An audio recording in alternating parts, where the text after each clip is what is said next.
Good evening, everyone. I'm the Drapery Falls, and today I'm going to be sharing my thoughts on this brand new album from second wave black metal veterans Enthroned with Ashspawn. This band has been in the game for decades, and their ability to make high-intensity black metal has not yet slipped from their decaying frostbitten hands. Ashspawn combines demonic black and fury with the ferocity of death metal, and it's a somewhat refreshing take on their classic sound with some new elements thrown in. This concoction of blasphemy was brewed up in the darkened realms of a faraway land known as Belgium, a country less than half the size of my state. Very spooky. Do they even have people in Belgium? Do they have grocery stores? Do they have trees? I don't know. But what I do know is that if you like that description, you should stay tuned for the rest of this review. Once again, I do not have a camera, but maybe, just maybe, if enough people watch this video all the way to the end, maybe I'll be able to afford a camera. But for now, enjoy watching me playing Papers, Please. I apologize for my morning voice being even more stuttery and nasally than usual. Recording this was like pulling teeth. I just could not talk today. I was excited to give this album a listen because Enthroned are one of those classic black metal bands that have been sitting on one of my many planned to listen playlists, and for whatever reason I just never got around to actually checking out their music,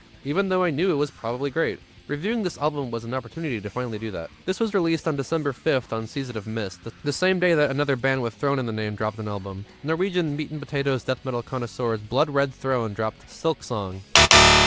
Stiltskin. Siltskin. I actually listened to the album the hour it came out as I was coming home from work. I'm not sure if I'll review it, but if you want to hear my opinion on it, let me know in the comments. Enthroned is a band that clearly works hard. Seeing as this is their 12th full-length album, and they've also released plenty of splits and EPs. After my first run-through of Ashspawn, I wanted to go back and listen to their earliest material to see how they've evolved as a band, especially since they have no original members still playing. I listened to Prophecies of Pagan Fire, released in 1995, a full 30 years before Ashspawn, and their 97 follow-up towards the Skull Throne of Satan. Both of these were extremely consistent in terms of both the overall sound and the quality of the music itself. It was just really solid second wave black metal with a good balance of grit and catchiness. The songs are well written, the performances were energetic, and there are plenty of solid melodic riffs. I would compare it to a band like Ragnarok. I would easily give both these albums an 8 out of 10 just off that first listen. So how does this new one compare? I was picking up on similar patterns overall with the riff writing, but this time around there's a lot more death metal injected into their sound. They chose to make certain songs have an obvious death metal feel compared to others. Even a lot of the riffs that are mostly tremolo picked have this low growling sound that's more comparable to Morbid Angel or Incantation than something like Dark Throne. I actually got a big Belphegor vibe from several of the songs on here. One of the ways I feel they've improved from their 90s era is in the vocal performance. This guy Nornagest was originally on guitar duties in their early days, joining right after their debut, but switched to being lead vocalist in 2007. His style is unmistakably boisterous and animated. He makes every syllable count, acts out a lot of emotion, and gives these lines a commanding presence. This in turn makes you pay attention to the music more. He demonstrates a good amount of range too. He mostly works in a mid-range for about 75-80% of it, but there's a few moments where he drops deep into bellowing bestial growls. Their original vocalist was great too. He had a higher register, ghastly shrieking style that's pretty much exactly what I want out of early black metal. And his delivery was energetic too, but I really like this more dramatic style. The other two members joined well over a decade later. Manuel Pinto, also known as Menthor, handles all the percussion on here. He joined in 2012 and is currently drumming for an impressive array of black metal bands. Some of these names you guys might know, like Beastie Arcana, Death Like Mass, Lucifer, and Nightbringer. This album really shows off how great of a drummer he is. You don't get to have that kind of resume in metal by being average. The drums on every song are extremely fast, steady, and precise, and the accents are always spot on. This year, they seem to have dropped their previous guitarists Narath and Chagall, and for this album brought on T Chaos on board for guitar, bass, and backing vocals, who is also currently in Death Like Mass and Lucifer, as well as Polish black metal band Sodality. He also has a background in the incredibly sick and twisted black and death metal band Adoriar from the UK. The production is like a modernized take on their 90s sound that retains a lot of key features. They clean things up enough while leaving a decent amount of grit, and while the guitars are slightly compressed, everything has a good amount of space and separation. This gives the entire mix a lot of clarity to where plenty of detail can be heard, nothing is buried in the noise. It does, however, lack the depth and vibrant atmosphere that I want out of a black metal band. I kept feeling like there was something missing in the way this album sounded, and it took me a while to figure out what it was. I'm not saying they need a wall of sound that washes over everything because they're not that kind of band, but the production leaves something to be desired. The snare seems to have a decent amount of reverb on it. It's not super bassy, it's more of a higher pitched thwack.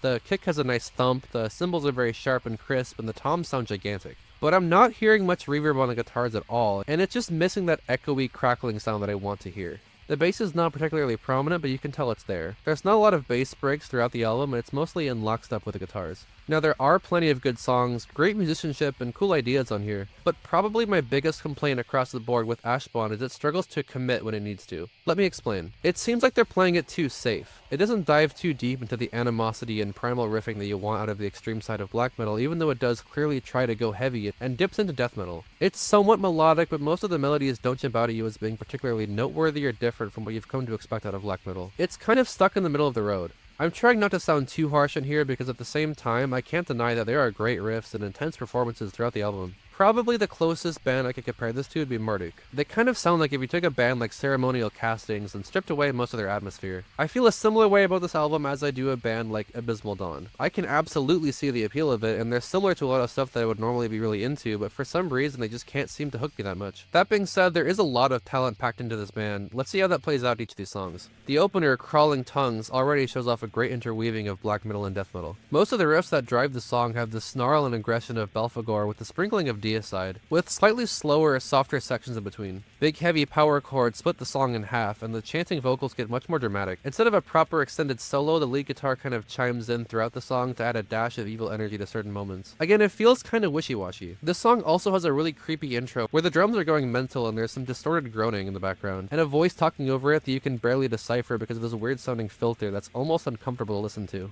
I love the way Basilisk Triumphant opens up with a loud multi-tracked scream before going straight into blast beats. This song is an improvement over Crawling Tongues. I especially like how the lead guitar comes out of its shell more and really shines over these low chugging riffs. At around 2 minutes, the lead guitar sounds incredible, with this warped, distant effect over some trippy sounding shredding. I'm also a big fan of the single note melodies accented with a booming bass drum, and they pick up the pace later in the song with a barrage of snappy blasting. Stillborn Litany is a big highlight because death metal almost becomes the dominant force for this song. It opens up with some classic heavy metal guitar, kind of like later Hooded Menace, and then these nasty, gruesome John McEntee style gutturals show up and gradually rise back up to his mid-range. I like the overall driving rhythm that keeps you engaged. The main riff on here is one of the catchiest in the entire album. I love the dissonant tag on the end. Really, all the riffs are well written and memorable. The title track has a similar start as Basilisk with a throat-shredding scream, and it also has a more death metal feel with some more steady mid-paced riffs and big pounding chugs. Definitely one of the heavier moments on the album, and it sort of turns into black metal in the back half. One of the more memorable solos as well. I like the choppy bending riffs in Ravi Asaman. The weirdly quiet chanting parts didn't really do anything for me. There's a particular drum beat that I latched onto in the second half. The snare hits and the cymbal work are really catchy and satisfying. There's a big thrashy deicide feel on Sightless, one of the fastest songs on the album that's intense and urgent. It's also the shortest song by a lot, and we finally get some more deep vocals. This time they're less of a cavernous growl and they're more of a deeper version of his dramatic chanting style. And that quickly launches back into raw, dry, screeching vocals. Chiselid has a cool funky drum groove that I was not expecting from this sort of band, but it's a welcome surprise.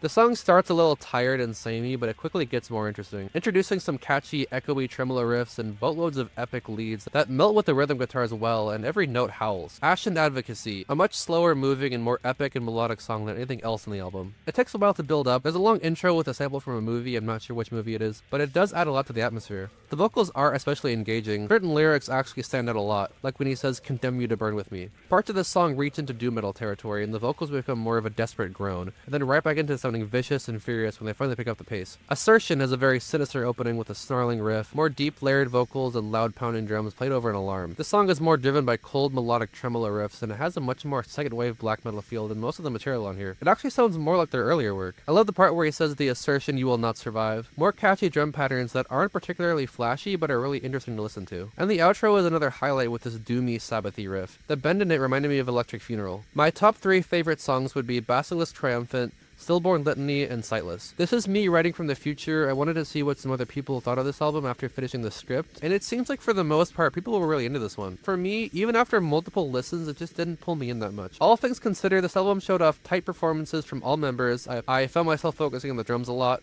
and plenty of great riffs and highlights. It was also a very consistent experience. I didn't notice a dip in quality or energy. My critiques are more about the broader scope of this album, and less about individual songs. It met a lot of my expectations, but I wouldn't say it went above and beyond. The overall sound is kind of lackluster. I would have wanted them to dig below the surface a bit more and explore more of the styles they flirt with on here. My guess for why I was feeling this way while listening to this album is the lack of original members that were there to establish their style decades ago. If you asked me on a different day, I might be more into this album, but as of the past few days I've spent with it, I'm feeling a fair 6.5 out of 10 for Ashspawn, which is still a decent score. Did you enjoy this album? What was your favorite part about it? Let me know your thoughts in the comments. If you liked this video, make sure to leave a like, subscribe, and click the bell to get notified whenever I upload to see more videos like this. Have a great rest of your day, and bye.